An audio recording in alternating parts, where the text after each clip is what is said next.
అధికార పార్టీ చాలా జాగ్రత్తలు తీసుకోవాలి. లేదంటే ఒక్కోసారి తప్పిదాలు వెంటాడుతాయి. ఇప్పుడు వైసీపీ పరిస్థితి అదే. వచ్చే ఎన్నికల్లో ఉక్కిరిబిక్కిరి చేసినా ఆశ్చర్యపోనవసరం లేదు. వైసీపీ హయాంలో అంతర్వేది రథం దగ్ధమైంది.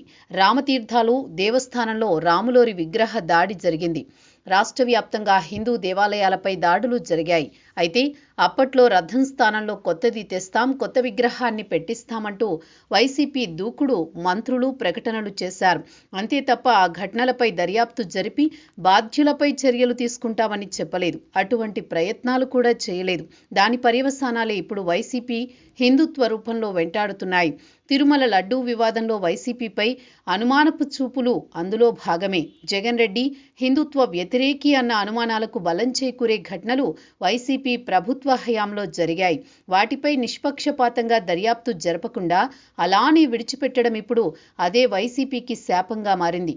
విజయనగరం జిల్లా రామతీర్థాలు రాములోరి దేవస్థానం ప్రాంగణంలో వైసీపీ హయాంలో రాముని విగ్రహం ధ్వంసానికి గురైంది.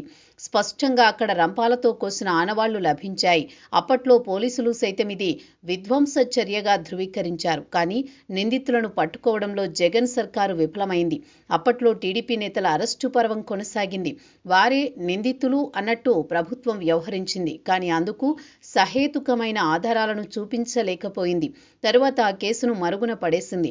విపక్షాల నుంచి నిలదీతలు, ప్రశ్నలు ఎదురైతే కొత్త విగ్రహం ఏర్పాటు చేస్తామని, ఆలయం నిర్మిస్తామని, అంతకు మించి ఎవరూ ఏమీ చేయలేరని వైసీపీ నేతలు అప్పట్లో ప్రకటనలు చేశారు. అంతర్వేది రథం దగ్ధం సమయంలో సైతం అదే తరహా ప్రకటనలు చేశారు. దాని స్థానంలో కొత్త రథం ఏర్పాటు చేస్తాం కదా అని చాలా సింపుల్గా చెప్పారు. అది మొదలు వైసీపీ, ముఖ్యంగా జగన్కి హిందుత్వ వ్యతిరేకి అన్న ముద్ర పడడం ప్రారంభమైంది.